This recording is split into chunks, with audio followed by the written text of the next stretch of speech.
Hi friends, నేను మీ నాగమణి. నేను ఇక్కడ శనగపప్పు ఉడకబెడుతున్నా. పూర్ణాలకు, భక్ష్యాలకు ఇలా శనగపప్పు మనం నానబెట్టుకుని ఉడకబెట్టుకుంటాం కదా. దీనిలో వచ్చిన నీళ్ళని కొంతమంది తెలియక పడబోస్తుంటారు. కానీ ఏం చేయాలో చూపిస్తా.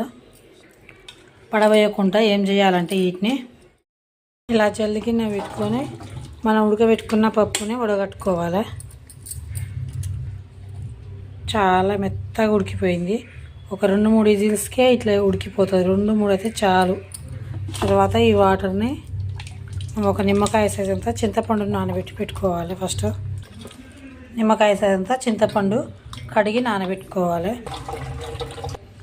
కొన్ని నీళ్ళు పోసుకోవాలి, మరిన్ని పోసుకోవద్దు. నీళ్ళు మాత్రం కొన్ని పోసుకొని నానబెట్టుకోవాలి, ఎందుకంటే పల్చగా అవుతుంది చారు. మళ్ళీ కడాయిలో నూనె పెట్టుకొని నూనె వేడెక్కాక ఆవాలు,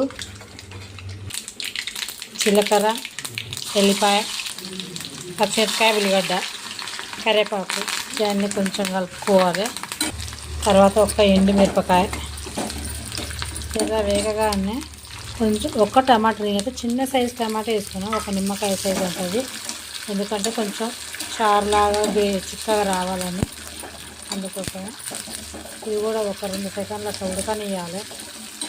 పక్క మట్టి మొన్న చేసాం కదా బూరెలు, నా మనవళ్ళకు టేస్ట్ అనిపించినట. మళ్ళీ బూరెలు కావాలి అమ్మమ్మ అన్నారు. సెలవులకు వచ్చారు కాబట్టి మళ్ళీ బూరెలకు ప్రిపేర్ చేస్తున్నా. పక్కన కొంచెం ఉప్పు వేసుకోవాలి ఇప్పుడే, ఎందుకంటే టమాటా గిన్నె కొంచెం మెత్త పడుతుంది, ఉల్లిగడ్డ టమాటా కాబట్టి. పసుపు, ధనియాల పొడి ఇది కూడా ఒక 2 సెకండ్లు నూనెలో అట్లా ఫ్రై చేసుకోవాలి. ఎక్కువ అవసరం లేదు, మారుతుంది కాబట్టి. తాలింపు మంచిగా ఉడికిపోయింది కదా, మనం ముందే తీసి పెట్టుకున్న నీళ్ళు కూడా శనగపప్పు నీళ్ళు వేసుకోవాలి. ఈ మసులుతుండగానే నానబెట్టి పెట్టుకున్న కదా ముందే చింతపండు గుజ్జును కూడా పలచగా కాకుండా కొంచెం గుజ్జుగానే తీసుకోవాలి. చిక్కగా తీసుకుంటే గుజ్జు పలచగా కాదు చారు కూడా. చింతపండు గుజ్జు తీసి పెట్టుకున్నది. కారం కొంచెం వేసుకుంటున్నా, ఎందుకంటే పచ్చిమిరపకాయలు, ఎండుమిరపకాయ అన్నీ ఉన్నాయి. మన టేస్ట్ తగ్గట్టు కారం కూడా ఎక్కువ తినేవాళ్ళు ఎక్కువ కూడా వేసుకోవచ్చు. మేము తక్కువనే తింటాం కాబట్టి కొంచెం వేస్తున్నా. ఉడకబెట్టి పెట్టుకున్న శనగపప్పును కూడా ఒక 2 స్పూన్లు అంతా తీసుకున్నా. ఇది చాలాసేపు ఎక్కువనే ఉడికింది కాబట్టి చేతితోటి మెదుపుతున్నా.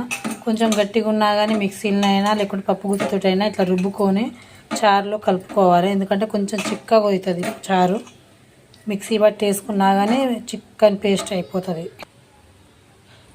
పిసికి పెట్టుకున్న శనగపప్పుది పేస్ట్ కూడా వేసుకొని ఇది కూడా కలుపుకుంటున్నా. చారు మంచిగా మసులుతుంది చూడు, మంచిగా పొంగు వస్తుంది. దీన్ని ఒక 5 నిమిషాలు అయితే మంచిగా మరగనివ్వాలి. ఉప్పు మాత్రం టేస్ట్ తగ్గట్టు ఉన్నదా లేదా చూసుకోవాలి. నేను కొంచెమే వేసిన, మన టేస్ట్ సరిపోకుంటే ఇంకా కొంచెం కూడా వేసుకోవచ్చు. ఇది బాగా ఒక 5 నిమిషాలు మసలనివ్వాలి. ఇక్కడ భక్షాల పిండి కూడా రెడీ అయిపోయింది నాకు.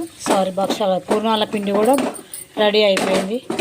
ఇది చల్లార పెట్టుకోవడం. ఇక ఇలా బాగా ఒక 5 నిమిషాలు మరగనియాలి. చారు మంచిగా మరిగినాక అన్నంలో పోసుకొని చారు ఎక్కువ పోసుకొని ఒక అప్పడం పెట్టుకొని తింటే ఆ టేస్టే వేరుంటుంది. షేర్ చేసి, కామెంట్ చేసి, సబ్స్క్రైబ్ చేయండి ఫ్రెండ్స్. నా ఛానల్ బెల్ ఐకాన్ నొక్కండి, ఎందుకంటే ఇంకోసారి నా ఛానల్ నచ్చినట్లయితే నేను ఎప్పుడైనా వీడియో పెట్టగానే నోటిఫికేషన్ వస్తుంది. ఇలా కొంచెం అంత అన్నం పెట్టుకొని మరింత చారు పోసుకొని తినాలి, బాగుంటుంది.